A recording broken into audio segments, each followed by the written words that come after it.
A Twist in Time by Wolf08. Chapter 30. New Blood.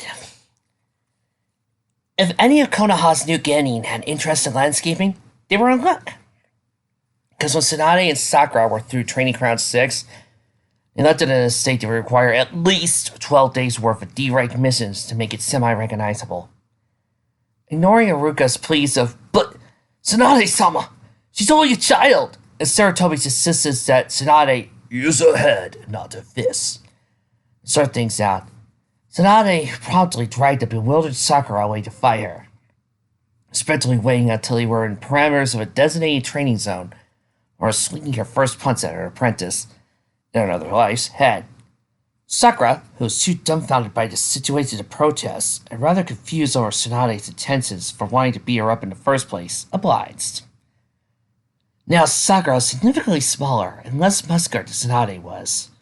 Less years of combat experience under her belt, particularly in this life, but Tsunade was out of shape and belligerently drunk. So, with the help of her new strength of 100 seal, and her memories of training and mastering techniques of this woman in a previous life, Sakura and Tsunade were at bar with their brawl.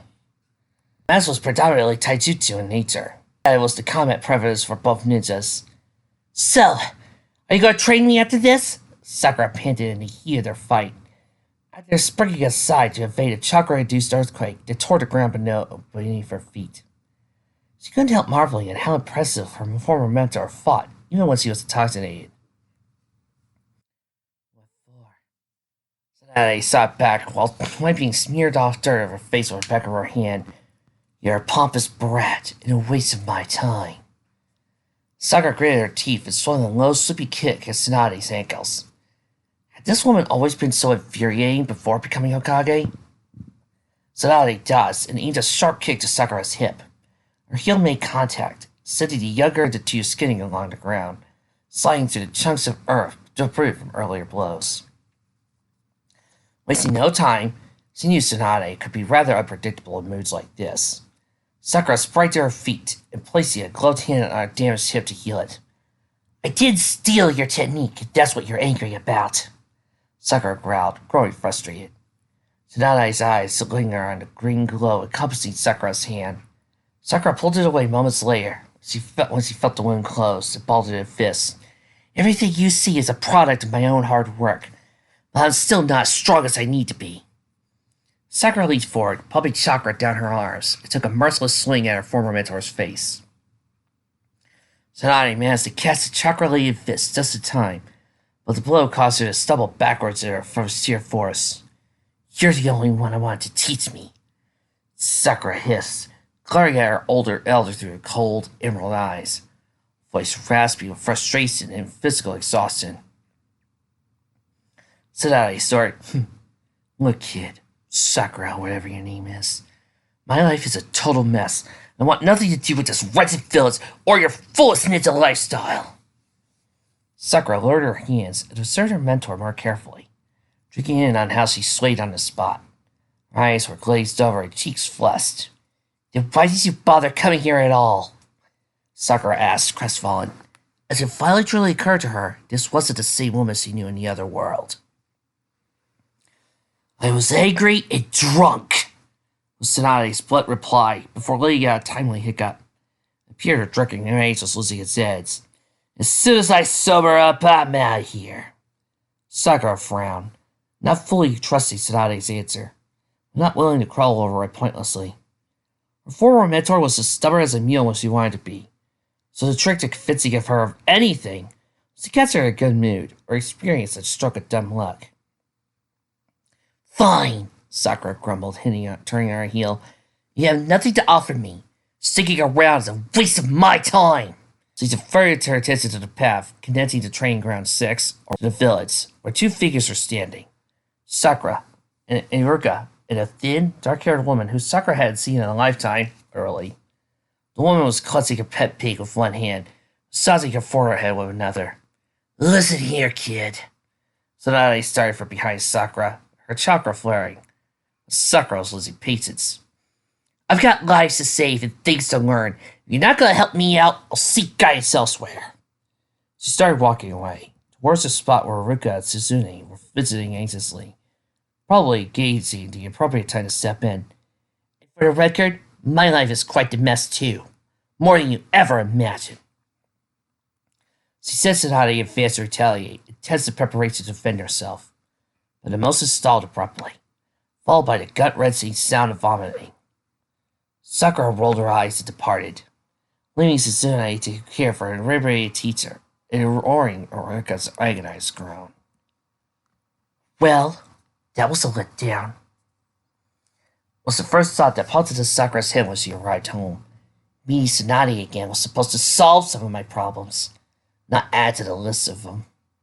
Sakura kicked off her sandals and tried to wipe away the dirt caked along her arms and legs, thanks to a frustrating brawl with a drunk legendary Sani, before she tracked it all through the house. She was hopelessly dirty and didn't care enough to scrape off every speck. Besides, it was early afternoon and her parents were still at work.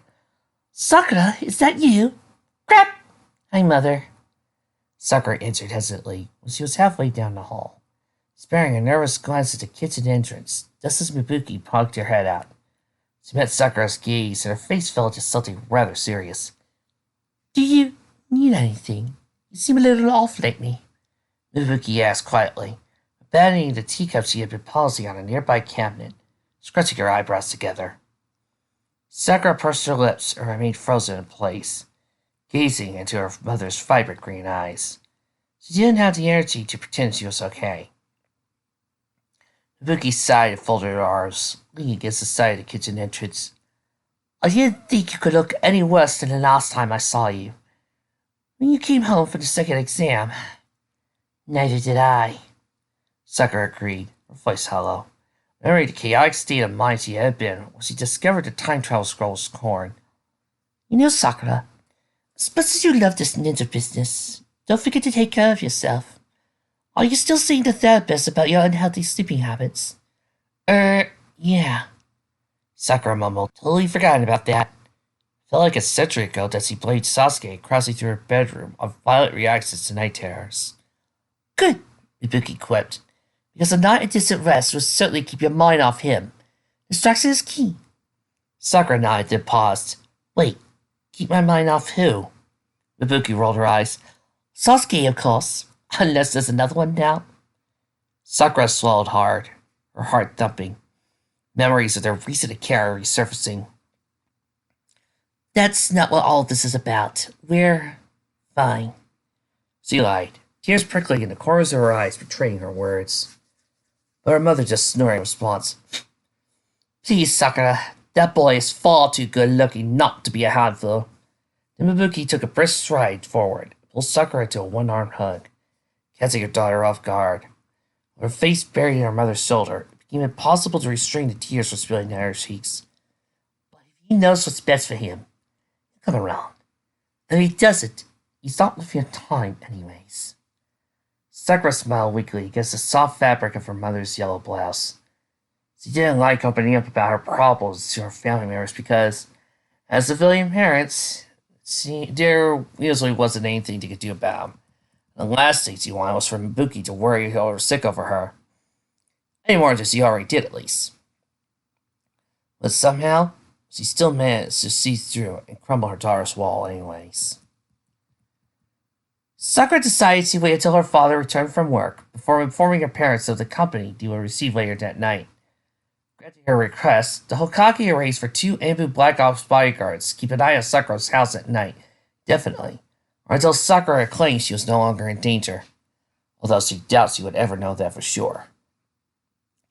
Honestly, while up against a supervillain like Orochimaru, Sakura knew that 2 Ambu guards wouldn't make much of a difference, but it was better than nothing, and asking for more support might strain a fragile relationship with the village's high council. After closing the door to her bedroom, scouring the room for any sign of reappearance for Kabuto, she shuffled over to the bed and plopped herself down on it. Sakura had envisioned an encounter with Tsunade in this life to be all-saving. Maybe she could help with the time travel mission. Maybe she could fix the scroll. Requests that occurred to her before they actually met. Now Sakura was painfully aware that Tsunade probably didn't even know or give 2 shits about the scroll at all. So that, for the next month at least, Sakura was going to be completely on her own. Taking the matters into her own hands, Sakura grabbed the balled-up, tattered underwear from her weapon pouch. She needed to improve the scroll's hiding place, particularly now that it was already damaged, and Kabuto and Orochimaru were possibly onto her. If Sasuke were around, Sakura might have asked him to help her safeguard it somewhere in the Uchiha compound, one of the most ancient, heavily guarded places in the entire village. But that would entail her spilling more about her mission, unless he fabricated an elaborate lie. And, of course, this was all assuming he would ever speak to her again. In the meantime, she would have to make do without his help. Not that the repercussions of keeping the scroll in her bedroom far outweighed those of keeping it on her person. Sakura figured she better not leave it behind anymore. So without further ado, Sakura doubled up the scroll's defenses by securing the underwear transformation into a small sealing scroll, and popping it back into her weapon holster, hiding it away in a side zipper pocket. After that tiny improvement on the scroll's safeguarding, Sakura felt a minuscule flash of security. A sense of hope that, despite how about everything else in her life was a complete mess. If there was anything that the ninja lifestyle had taught Sakura over the years, it was emotional resilience, either by knowing how to numb herself over when the world was crippling, or by focusing on survival as a distraction.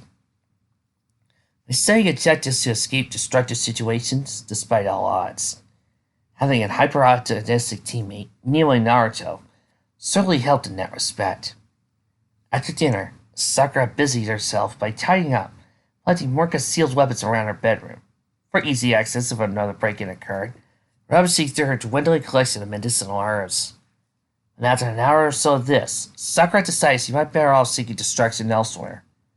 Partly because she was missing a few ingredients to brew up any useful ointments or poisons, and partly because the beautiful test tubes to go were a little hard to look at right now.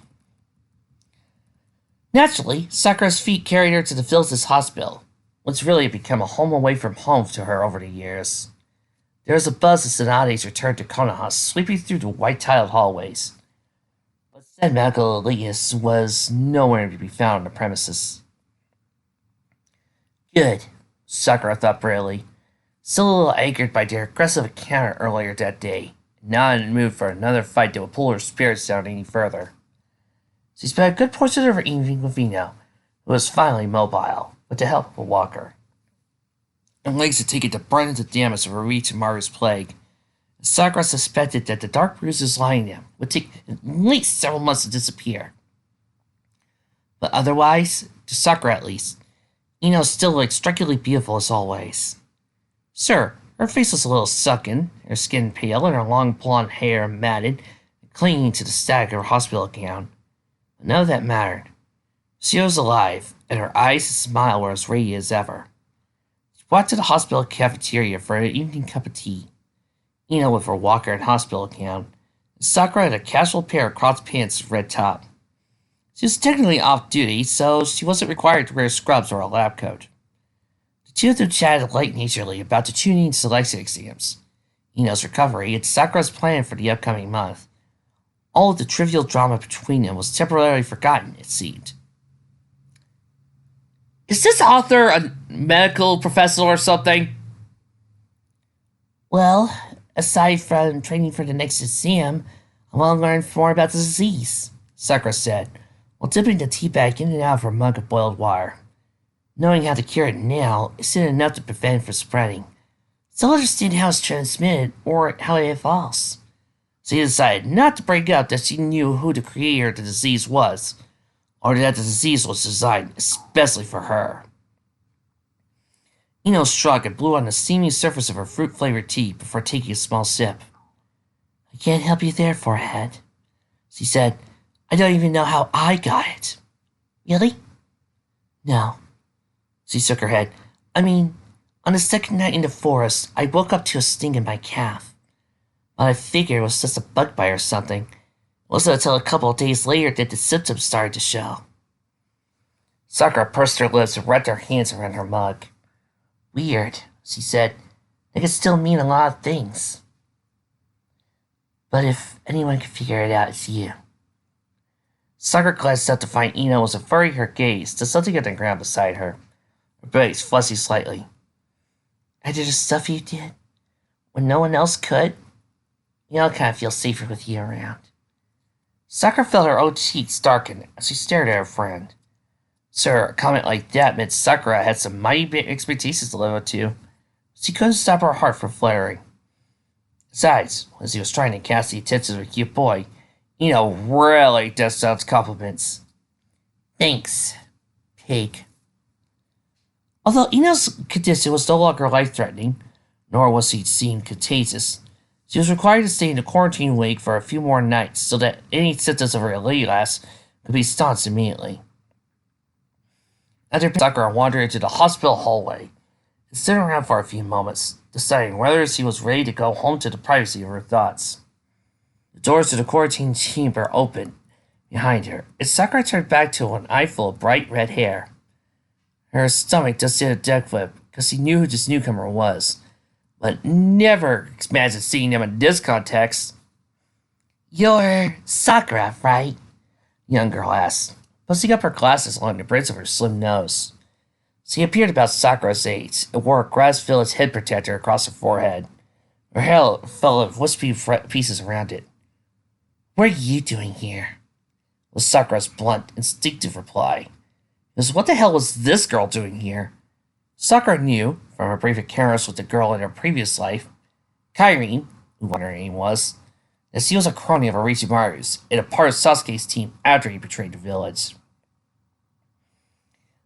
Kyrene saw her affronted look. I was visiting my teammate, who you saved. The gears were turning in Sakura's head. Could she trust this girl? Anything that reminded her of Sasuke of her old life immediately raised a red flag in her head. But Kyrie's allegiance was currently to the Grass Village. Could that mean she hadn't sided with Orochimaru yet? Oh, right, Sakura said, shaking her head, hoping Kyrie would dismiss the previous comment. Her teammate must be one of the others in the quarantine room, alongside Ino and Shota. I hope your teammate's doing okay. He is, Kyrie answered with a small smile, sticking out her hand. I'm Kyrie, by the way. Sakura gaped at the waiting hand for a second before taking it, similar to when Tenten introduced herself after the first exam. It was weird to be introduced to people who she already knew, not that she ever had a proper greeting. The first encounter was when Sasuke attempted to save Sakura murder her. Good to meet you, Sakura said a little awkwardly. So, are you heading home once your teammate is cleared to leave? She asked to make polite conversation. Karen filled her glasses, clearly a nervous habit. Well, I was planning to, but... She glanced at her feet. I was thinking of sticking around to see your match. Sakura raised her eyebrow at this. I'm interested in medical arts too, she elaborated.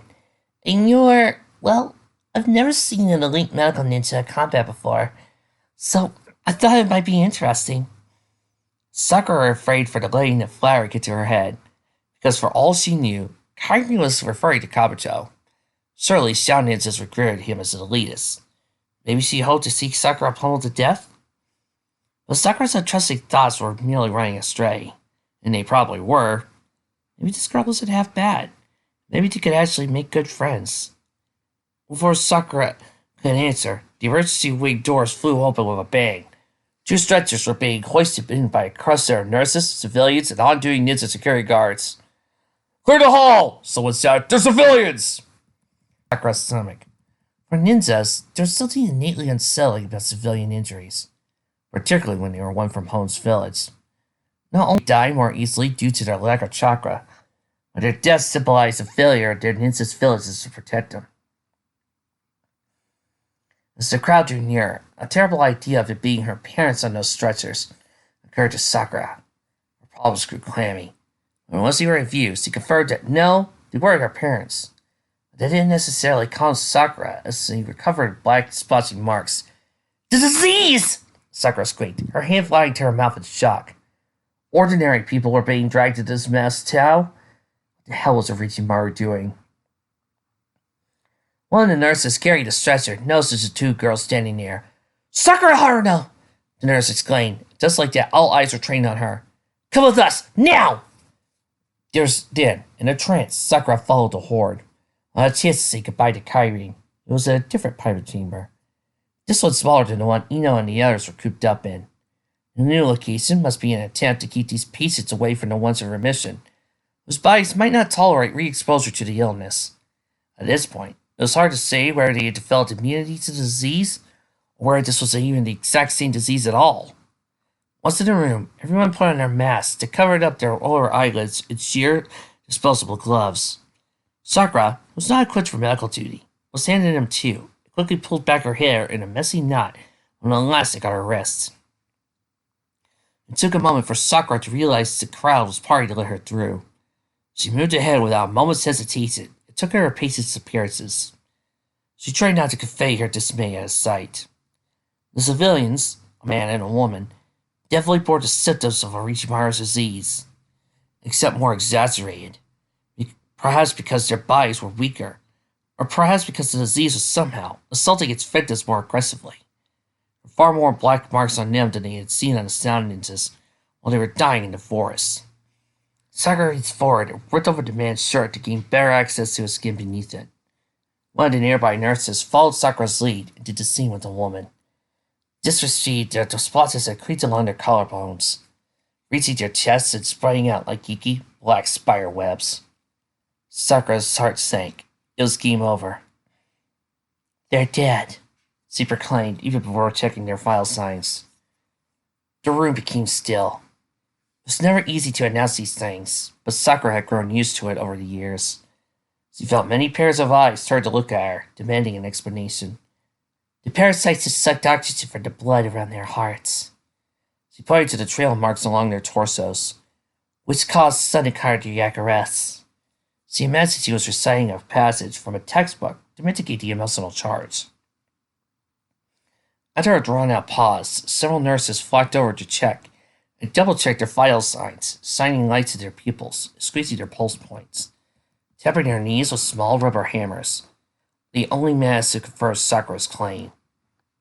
Then the doors to the private room slammed open, and two figures entered the already cramped space. Sakura couldn't be any more relieved. "So, what's this disease everyone's freaking out about then?" Tsunade started confidently. Hayame, Sakura's previous supervisor who fought for her job promotion, followed, her eyes flitting around anxiously as she pulled on her mask. "I'll fill you in," Sakura answered. Tsunade's own eyes widened with surprise when the smallest person there answered her. Hayame's eyes twitched upwards in a proud smile, so she debriefed them, feeling comforted they didn't need any of her jargon or acronyms explained. Tsunade in particular was a huge asset to have her at her side in the face of a puzzling medical incident. After dismissing the people who no longer needed to be in the room, 80% of the group, together, Sakura and Tsunade explored the bodies for a signal how the patients contracted the disease in the first place. But aside from a single puncture hole, about the width of a fingertip in the man's arm, there were no structures of any sort on them. There wasn't a single puncture on the woman, and they speculated for a while longer, discussing what could have punctured him, or whether it had anything to do with the disease transmission at all. Sakura tells Tsunade everything she knew, except for Orochimaru's environment, because somehow she felt like he would know what she told. Certainly now that another brilliant mind had entered the scene, they could perform more comprehensive scans of both the surviving and deceased victims, and learn more about the terrible illness. Even though civilians died today, Sakura felt some of her burden lift. "I could show you some of the quarantine chamber with the survivors in the hall," Tsunade-san, Hayame offered, once it was well into the night. "You could go home and rest now, Sakura. Thank you for guiding us." Sakura nodded in response. "Sure, I'm going to need to sleep on this anyways," she said, and she meant it. She was feeling exhausted after another long and mentally taxing day. And now that she had at least Tsunade around, she felt so soulless she might have a companion to exchange ideas with for the next month. Tsunade was her first mentor, after all.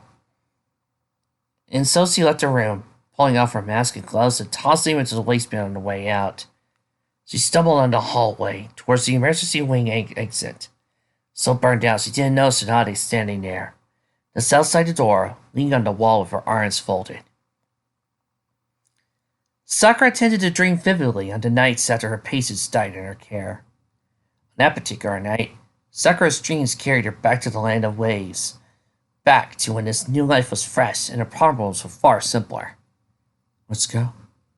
Sasuke sees his voice echoed, as he could feel him dragging her from her sleeping bag out to the bridge builder's house, leading her to the area where they leaned to climb trees, in the heart of the looming dark forest. He didn't release her hand until they arrived at the base of an enormous tree and began to climb it. Sakura knew what she had to do. After snatching at the pine cone waiting by the grass by her feet, she tore out the tree trunk, preparing to fire her teammate. With Sakura, she sensitive branches just overhead. The pine cone fight ensued. Sakura's stomach summered, saluting as she looked through the bright branches, her exposed skin tingling as the cool night air rushed past it. Her movements were reckless at times, while she dodged Sasuke's attempts to peg her with spherical wooden ball. She didn't care, because she knew she wouldn't fall. All that mattered, and embarrassingly illusion, was the thrilling sensation of flying. The way Sasuke bit back laughter at her in more theatrical maneuvers, and how, from up there was no reason for her to look down. Sakura lost herself in the realness of the dream, savoring every moment of the present memory as it replayed for her. Even when a tree branch snapped from under her feet, sending her plummeting towards the ground. Yet Sasuke managed to catch her, just as he remembered him doing, by pinning her to a tree trunk on his body, using his chocolate hands and feet as anchors to protect him from a perilous fall. She laughed at the stupidity of it all, as she did in her memory, except something was different this time. For pulling her down to a nearby branch to sit on, Sasuke leaned a few inches forward and kissed her. It was fleeting and gentle, but enough for Sakura's heart all to explode with euphoria. When Sasuke pulled back to look at her, with an expression that would seem to blank to someone unfamiliar with him, Sakura felt a connection between them through his dark, piercing gaze. I love you, she breathed, helplessly and desperately, as because she had a sinking feeling this was the perfect moment was on the verge of breaking. And she was right, because just as the words had left her lips, the landscape around them changed. Ominous red and purple hues illuminated clouds in the night sky. Trees grew taller and darker, more threatening. Sakura became acutely aware as she was suspended about 70 feet in the air, with nothing but Sasuke to keep her from plunging to her death. Being trapped in his arms suddenly didn't feel secure. Sasuke's skin was tinged a sickly gray, while gnarled, featherless wings spread from his back and tore through his shirt. His chakra swelled and Sharingan ignited. Sakura wriggled against the transformed Sasuke's hold, but he wouldn't let her budge. He smiled wickedly at her struggle. Loving him is dangerous, was the last thing she heard before Sasuke wrapped his taloned fingers around her throat, pinecone falling from her fingertips and plummeting to the ground. Needless to say, Sakura did not rouse from her dream calmly. There were tears straining her cheeks, and her eyes snapped open, limbs trembling, and her tired body climbing with perspiration. It was still nighttime, the moon and stars casting a soft glow through the crack of her curtains. Sakura glanced around her room to find it just as she left it. Her clothes from the day were on the floor. There were no imposters or traps set off. Her weapons and medical pouches were still at her bedside. For the most part, her room looked exactly as it always did. She didn't feel safe there. Perhaps now that Kabuto, one of her most terrible enemies, had confirmed that he and the others from the Sound Village had been inside, she would never again see her room as a safe haven, as she always had growing up. Aside from her apartment or former life, there was one place Sakura wanted to be. So, without really thinking her plan over, Sakura took action. She pulled on a comfortable sweater and slip pants, gathered her weapons, medical supplies, and wallet, and left her house, carefully locking the door behind her with chakra. Thankfully, the Ambu guards, wherever they were, didn't give her any hassle. She treaded silently across the village, maneuvering through the empty, lit streets on her feet, trained in the art of stealth. A short while later, she arrived at Sasuke's flat. Sakura was careful to kick the door in more quietly this time, as to not arouse anyone who lived near the compound. The traps didn't fire weapons at her, since they had already emptied themselves on a previous night, and the side table Sakura had knocked on the ground was there right before she left it, along with the bloody scent on the floor, dirty dishes in the sink from her breakfast that morning. This was a normal romantic movie. This would be during the third act breakup where Sakura would go back to a place that they remember and just start seeing all the past memories of their romance and start feeling sad and emotional. And for some odd reason, Hallelujah, that song that goes, "You don't care for music, do ya?" would be playing. God, I've seen way too many romantic comedies. After sealing the door closed to Chakra, Sakura padded through the house, passing by the couch because it was not enough. She followed the hallway to Sasuke's room and curled up in his bed, clinging to the covers and pillows where his scent still lingered. The following morning, Sakura wandered to Konoha's front gates. Dew sprinkled the grass lining the dirt road, and the air was still at crisp. It wasn't long after the dawn when she got there, and despite her interrupted sleep, she felt energized enough to leave Sasuke's flat and get on with her day. It was rather twisted, as she realized, when how she still sought refuge and comfort at Sasuke's home, when he had been the one to terrify her in her nightmare. The security guards saw her briefed as she approached Konoha's border, but they didn't seem too bothered by her presence. It was probably near the end of her night shifts anyways. One turned around, and the other returned to his nap. When she arrived at the gate, she stopped, gazing out the long stretch of dirt road lined with thick, massive leaves. The sun was poking out through the horizon. There were the dips in the ancient mountains. Spark tufts of clouds dotted the sky. Sakura hadn't bothered to change out of her sweater and sweatpants that morning, and her hair was still tousled from her sleep. She missed her teammates, especially Sasuke right now, because she desperately wanted to patch things up with him. She felt guilty for upsetting him, despite how she knew she couldn't have kept his kind of secret bottled up any longer. He just simply deserved to know the truth. But there was probably a more sensitive way she could have gone about telling him. It was a ploy. Your revenge? The massacre? It was a ploy. The previous words reverberated in her skull. You're an idiot, Sakura, she thought, folding her arms against herself and closing her eyes. She still cared for him as much as she ever did. But in this life, instead of distancing himself from her, Sasuke seemed more inviting her into his world. There was no doubt their bond was strengthening, or so she had believed until the recent talk on the path. Waiting for someone? Sakura nearly jumped out of her skin at the voice that had been so consumed by her thoughts. She turned and finally noticed a figure leaning against the outer side of Konoha's open gate, staring ahead down the same road leading to the rest of Fire Country. Tsunade-sama, Sakura said, voice a little hoarse. Former mentor was taking a relatively peaceful stance, evidently silhouetted up and playing mindlessly with a pendant hanging on a chain around her neck. Her arm was folded, red painted nails plopping out against the dark green of her traveling cloak. Sakura's stomach gave a tiny lurch. Was Tsunade about to leave the village then? Even though she had given up on the idea of Tsunade sticking around to help, a shred of hope had lingered. Sakura's eyes moved to the ground and didn't say anything more. There was a pause. So when you say your life's a mess, what do you mean exactly?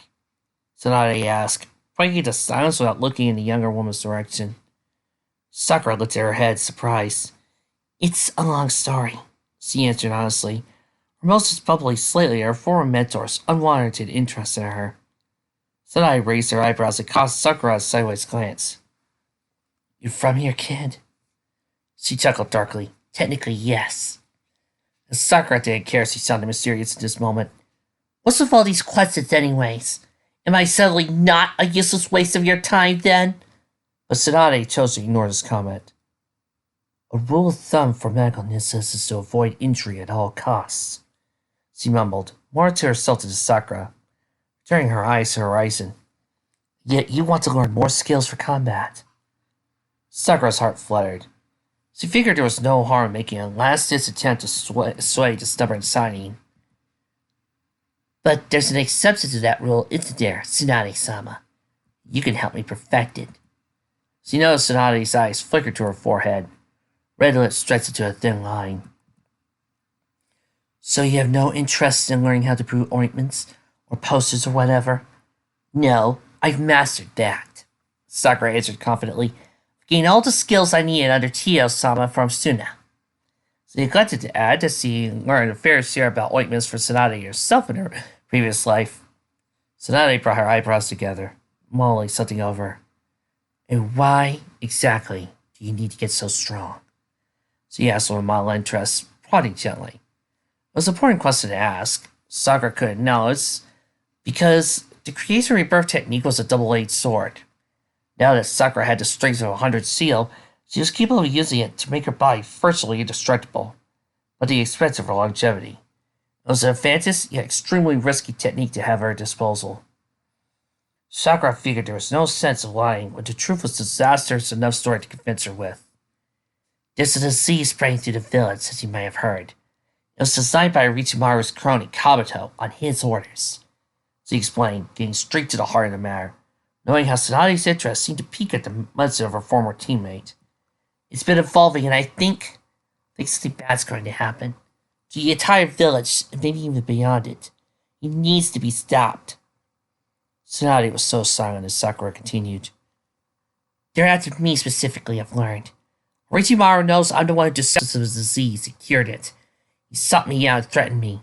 He infected my best friend and inflicted a curse on my... Sakura realizing she didn't know how to address Sasuke. My boyfriend. She finished quietly. Oh, what the hell? Half the village probably thinks it right! And I recently learned Kabuto himself is stalking me, trying to get into my head. Regardless of how her breathing had quickened, and her shaking hands had bulged her fists, Sakura found it surprisingly easy and relieving to pour out her worries to her former mentor, regardless of the unstable relationship between them now. Tsunade spoke. And this Kabuto fellow, is the one you're fighting in the third exam? Sakura nodded. What should I do? Tell the Hokage? Tsunade sorry this. No, she deadpanned. Sarutobi won't give a shit. Then what? Alright then, I'll help you. Tsunade snapped. Sakura's breath caught herself. Not for a whole month or whatever. But I'll show you a couple of tricks before I take off again. So as you promised me, you'll kick his ass, alright? I love you, Tsunade. She straightened up and tossed her long blonde hair over her shoulder. Turned on her heel, walked back through the village gates once more. Now quit pestering me about it! Sakura just stood there in stupor, gazing at Tsunade's back. It took a moment for her to collect herself and mutter, I promise. While her lips spouted the widest grin they supported in months, and tears swam in the corners of her eyes.